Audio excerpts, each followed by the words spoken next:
Bonjour, bienvenue sur la chaîne des Cousettes du Caillou. Je m'appelle Flavie, j'ai 28 ans, je fais de la couture depuis un petit peu plus d'1 an maintenant. Et j'aime tellement ça que je me suis dit que ça aurait été cool de partager ça avec vous. Donc il faut savoir avant de commencer que je n'habite pas en France métropolitaine, je pense que ça se voit un petit peu. J'habite en Nouvelle-Calédonie, donc ici les saisons sont complètement inversées. Et là actuellement on est en pleine saison chaude, très chaude. Donc ne soyez pas trop étonnés si les cousettes ne ressemblent pas forcément à ce que vous faites. Bon, ce sera plus orienté été. Mais bon, c'est pas grave, ça peut être très sympa quand même. Donc aujourd'hui, j'aimerais bien vous emmener avec moi dans la création d'une robe salopette. Donc je ne travaille pas souvent avec des patrons déjà tout faits. J'aime beaucoup faire les miens moi-même avec les mensurations, etc. Et pour ça, je peux remercier énormément Pretty Hero, enfin Hero en tout cas de la chaîne Pretty Hero, qui fait énormément de tutos patronage, etc. Et je les trouve super. Je merci énormément à elle parce que grâce à ça, je peux vraiment faire ce qui me plaît. Enfin, j'aime beaucoup moi créer moi-même mon patron. Alors, j'arriverai pas à le faire pour d'autres personnes. J'y arrive que pour moi, mais ce n'est pas grave. Et ça me permet vraiment d'avoir ce que je veux, où je veux, etc. J'aime beaucoup ça. Donc, pareil, ne soyez pas trop étonnés s'il n'y a pas énormément de patrons du commerce sur cette chaîne.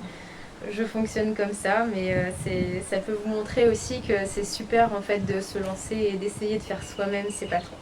Pour ce qui est de la robe salopette, j'aimerais donc, je vais vous insérer un dessin, si j'ose dire, dessin technique que j'ai fait moi-même. Comme ça, vous verrez un petit peu plus ce dont je veux parler. Donc du coup, j'aimerais une jupe droite avec une ceinture, un petit plastron, tout simple. Je ne vais pas mettre de poche dessus parce que le tissu que j'ai trouvé est assez fluide et je pense que ça ferait un petit peu bizarre si on mettait une poche. À mon avis, elle se baladerait un petit peu, c'est pas terrible. Et du coup, les bretelles qui se croisent dans le dos, hop, pour venir ici s'attacher avec des gros boutons. Donc cette jupe-là, j'aimerais aussi qu'il y ait des poches au niveau de la jupe, justement. Et voilà, donc assez simple en soi. Donc pour faire cette robe salopette, j'ai trouvé un tissu. Alors ici, l'approvisionnement en tissu n'est pas vraiment le même qu'en métropole.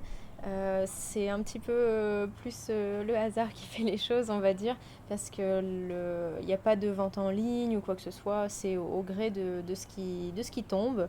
Et j'aurais aimé à la base faire ça avec une suédine. Mais eh bien, ce n'est pas tombé ici, donc je n'ai pas de suédine. Par contre, la dernière fois, je me suis baladée dans le magasin de tissus et je suis tombée sur ce tissu-ci, donc qui est un velours. Il est assez fin, donc c'est quand même pas mal pour le climat ici. Il est très très doux et il est plutôt fluide, même très fluide. Donc on va voir ce que ça donne pour la salopette. Mais bon, j'ai espoir, ça devrait être bien. C'est vrai que normalement il faut des tissus un petit peu plus épais, qui se tiennent un peu mieux, plus rigides. Mais ça peut être sympa quand même. Ce tissu-là, bon, ça ne veut pas vous dire grand-chose ici. Je l'ai payé 850 francs du mètre. Je n'en ai pris qu'un seul de mètre. Et ce qui nous fait à peu près un petit peu plus de 7 euros.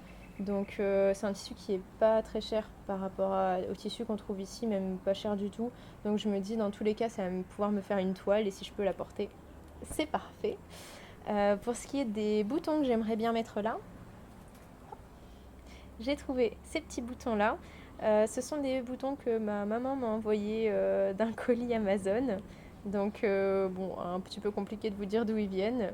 Je ne sais plus. Mais bon, je pense que ça va être sympa. Et enfin, pour pimper tout ça, parce que là, ça va être vraiment de l'uni. Moi, j'ai l'habitude de faire des choses un petit peu plus flash, un petit peu plus fleuries, etc. Mais bon, je me dis que c'est une bonne idée quand même de faire un petit peu d'uni. Donc, pour pimper un petit peu la chose, j'aimerais bien faire de la broderie dessus. Donc, je ne connais pas grand-chose en broderie. Je viens tout juste de commencer. En gros, j'ai juste acheté le matériel et j'ai essayé. Ça a l'air de fonctionner. Donc, on va voir si ça marche bien. Du coup, bah, écoutez, le programme, ce sera de me suivre dans tout ça. Oh, il y a un petit peu de vent. Donc, on va commencer déjà par créer le patron. Je vais m'aider de Hiro pour le faire, donc je pourrais pas vraiment vous expliquer comment je fais parce qu'elle l'explique bien mieux que moi, mais vous verrez un petit peu comment je m'y prends. Et puis après, on enchaîne.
Alors, le tissu est coupé, le patron bien évidemment a été fait juste avant. Donc là, j'ai fait exprès de laisser sur les endroits où je voudrais faire un petit peu de broderie.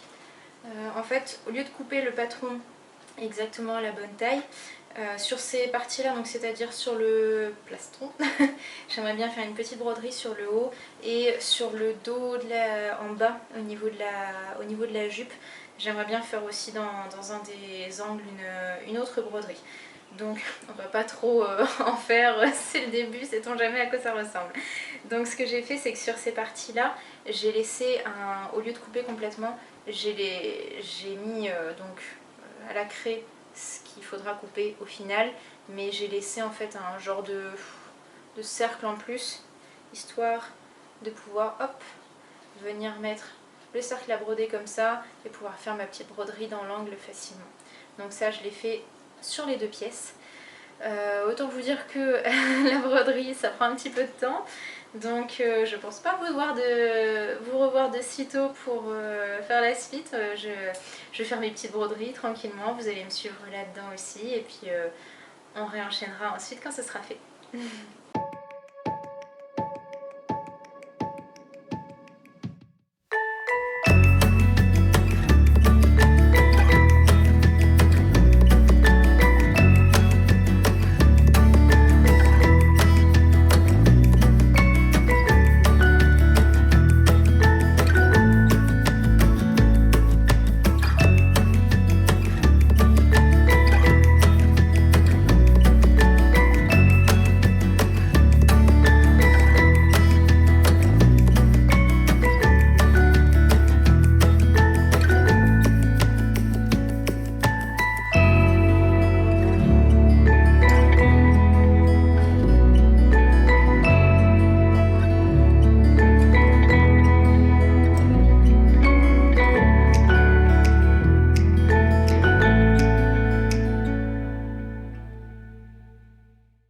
Et voilà, c'est bon, les broderies, c'est fini.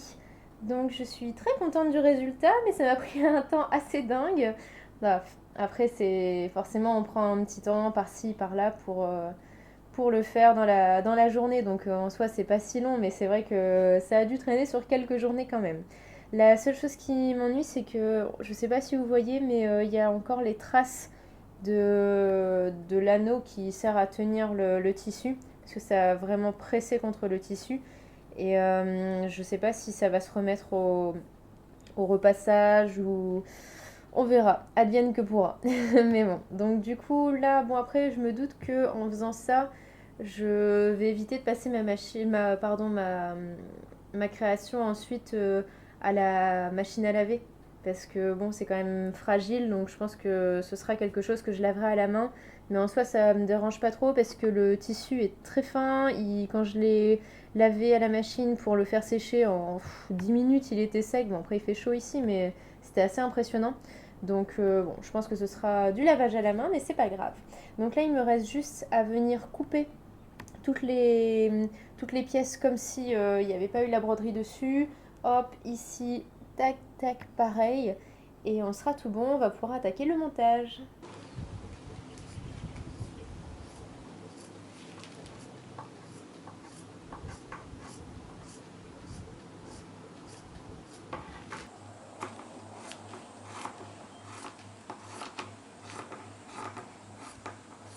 Ok, donc après ces quelques jours de post-broderie, on va pouvoir attaquer le montage.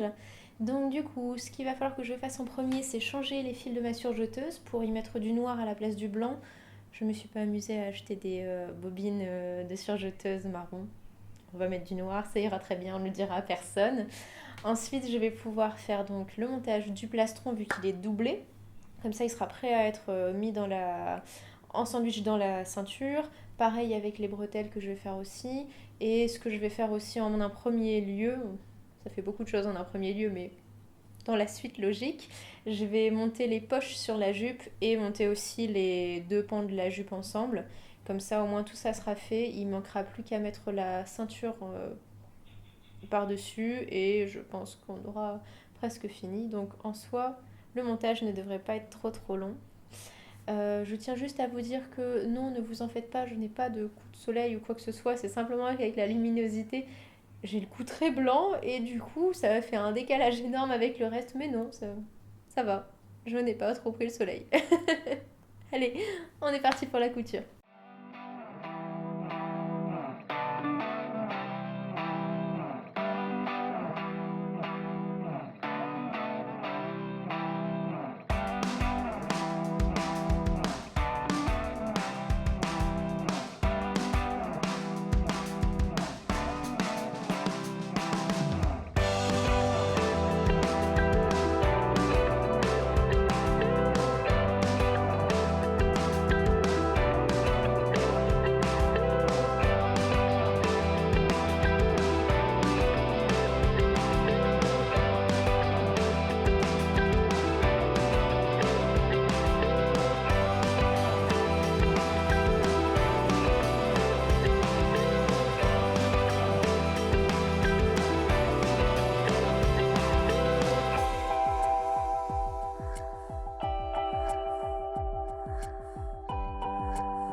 Comment ça, elle est moche ma table à repasser?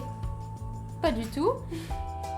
Bon, du coup, on va venir repasser. Je vais en profiter pour voir ce que ça donne au niveau des petites marques créées par la broderie. Je vais déjà essayer sur une chute de tissu, hein, parce que bon, je sais que mon fer à repasser, il est pas très fort, il est pas terrible.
Donc du coup, je me suis échangée pour qu'on puisse voir un petit peu ce que ça donne à l'essayage entre deux, on va dire, avec la jupe assemblée.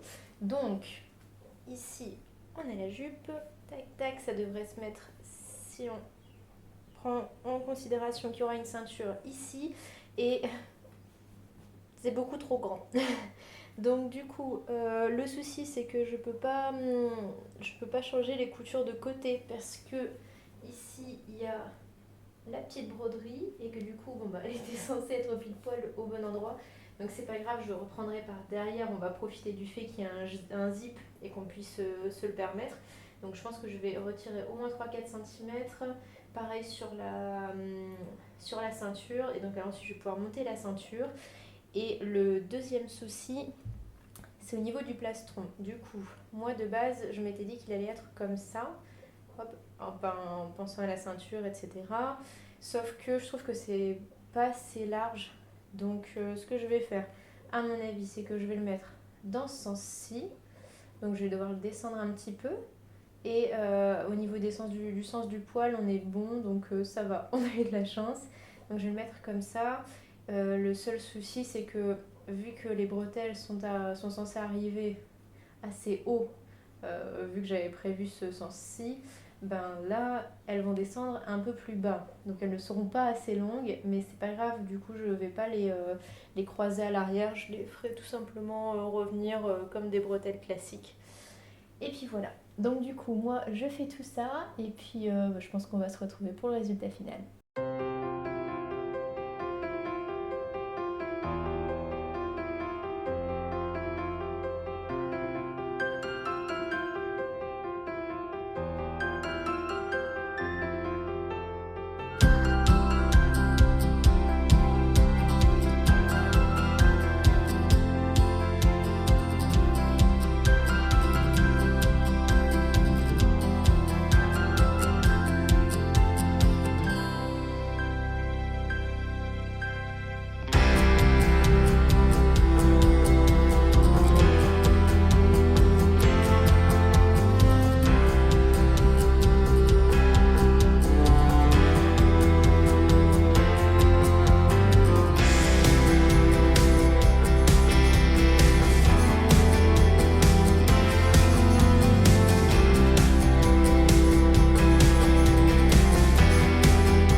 Donc je vous reprends après ces quelques images de la tenue portée. On était à un super endroit avec mon chéri, on est allé au Bulle de Farino. C'est un lodge trop joli en Calédonie, forcément. Donc on en a profité pour faire les vidéos là-bas. Mon chéri a été très patient. Il m'a pris moult vidéos à cet endroit-là pour que ce soit vraiment très sympa. On vous a même laissé quelques petites vidéos de notre arrivée là-bas pour vous montrer à quoi ça ressemblait. Bref, donc pour en revenir à la couture, c'était une couture très très simple, hein. En soi, c'est juste une jupe avec quelques frioritures, on va dire. Donc aucune difficulté particulière, peut-être le zip invisible qui n'est pas complètement invisible, mais à part ça, vraiment rien de dingue. J'adore ce tissu, il est tellement doux, j'ai l'impression d'être aussi douce qu'une loutre quand je le porte. C'est trop trop doux. Et donc c'est très très agréable à porter. Par contre, je pense que c'était pas le meilleur tissu pour faire ça. Effectivement, il était pas assez, il est trop souple, trop fluide. Il aurait fallu un petit peu, qu'il se tienne un petit peu mieux. Après, ça le fait, hein, mais c'est pas non plus. Ça aurait peut-être eu un autre aspect si je l'avais fait avec un tissu plus rigide. Mais bon, maintenant j'ai le patron, donc roulons jeunesse. On va pouvoir en faire d'autres avec un autre tissu, et puis pourquoi pas d'autres broderies. Enfin bon, j'aime beaucoup les broderies, mais c'est vrai que mon chéri me dit entre la couleur, le truc blanc en dessous, les broderies, et puis ma couleur à moi, ça fait allemande qui revient de Bavière. C'est pas faux, mais bon, c'est pas grave, il va falloir assumer. Et puis voilà. Donc tout ça pour vous dire que c'était une couture très cool, je me suis bien amusée et j'espère que vous aussi vous êtes bien amusés, que ça vous aura plu. Je m'imagine qu'il y aura plein de petites choses pas top top parce que c'est une première vidéo, donc ne m'en voulez pas trop. Par contre, je suis preneuse de vos conseils si vous en avez, ça me ferait plaisir. Voilà, et bien à bientôt!